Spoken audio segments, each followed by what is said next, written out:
கர்த்தருக்குள் அன்பான தேவ பிள்ளைகளே, ஆண்டவரும் இரட்சகருமாகிய இயேசு கிறிஸ்துவின் நாமத்தினால் உங்களுக்கு என் அன்பின் வாழ்த்துதலை தெரிவிக்கிறேன். இந்த நல்ல நாளிலேயும் ஏசாயா எழுதின தீர்க்க தரிசன புத்தகம் 45வது அதிகாரம் அதனுடைய 2வது வசனத்தை வாசிக்கிறேன். நான் உனக்கு முன்னே போய் கோணலானவைகளை செவ்வையாக்குவேன் என்று எழுதியிருக்கிறத பார்க்க முடியும். இன்னைக்கு ஆண்டவர் உங்கள் முன்பாக போவார் என்று நான் பேச விரும்புகிறேன். ஏன் ஆண்டவர் உங்களுக்கு முன்பாக போகிறார் தெரியுமா?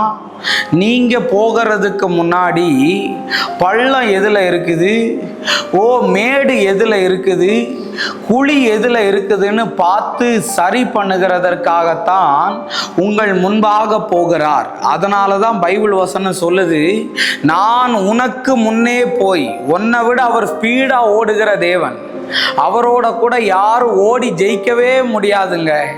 அவர்தான் உனக்கு முன்பாக போய் உனக்கு எதெல்லாம் கோணலா இருக்குதோ, எது எல்லாம் தாறுமாறா இருக்குதோ, எதெல்லாம் ராங் ரூட்ல இருக்குதோ, அதையெல்லாம் உனக்காக சரி பண்ணுகிறதற்காக அவர் முன்பாக போகிறவராய் இருக்கிறார்.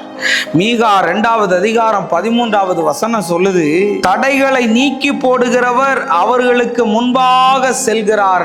எதுக்கு உனக்கு முன்னாடி போகிறார் தெரியுமா? உன் முன்னாடி இருக்கிற தடையை உடைக்கிறதற்காகத்தான் அவர் முன்பாக போகிறார். இஸ்ரவேல் ஜனங்கள் அந்த விஷயத்துல தெளிவா இருந்தாங்க. மோசே அந்த விஷயத்துல தெளிவா இருந்தா, உன் சமூகம் எனக்கு முன்னாடி செல்லலைன்னா நான் இந்த இடத்துல இருந்து அடுத்த இடத்துக்கு போக மாட்டேன்னு தெளிவா இருந்தான். இஸ்ரவேல் ஜனங்களை பகலில மேக ஸ்தம்பமும் இரவில் அக்கினி ஸ்தம்பமும் முன்னாடி நின்று நடத்திக்கிட்டே இருந்தது. அப்படி நடத்தினதுனாலதான் காட்டுக்குள்ள போனாலும், குழிக்குள்ள போனாலும், பள்ளத்துக்குள்ள போனாலும் இயேசு அவர்களை பாதுகாத்தார். இந்த நல்ல நாளில நான் சொல்லுகிறேன், கர்த்தர் உனக்கு முன்பாக போவார். நீ வேலைக்கு போகிறதுக்கு முன்பாக, நீ வியாபாரத்துக்கு போகிறதுக்கு முன்பாக, நீ செக்கப்புக்கு போகிறதுக்கு முன்பாக, நீ டாக்டர்கிட்ட போகிறதுக்கு முன்பாக அவர் கோணலானவைகளை எல்லாம் செவ்வையாக்கி உன்னை ஆசீர்வதிப்பார். நான் ஜெபிக்கிறேன்.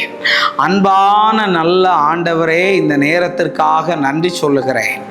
ஆண்டவரே, இன்னைக்கு நீர் பேசின தீர்க்க தரிசனமான வார்த்தைகளுக்காய் நன்றி சொல்றப்பா. எல்லா விதமான தடைகளையும் கர்த்தர் உடைச்சி இந்த பிள்ளைகளுக்கு முன்பாக கடந்து செல்லும். இயேசுவின் நாமத்தில் வேண்டுகிறேன் நல்ல பிதாவே. ஆமேன், ஆமேன், ஆமேன். God bless you. கர்த்தர் உங்களை ஆசீர்வதிப்பார்.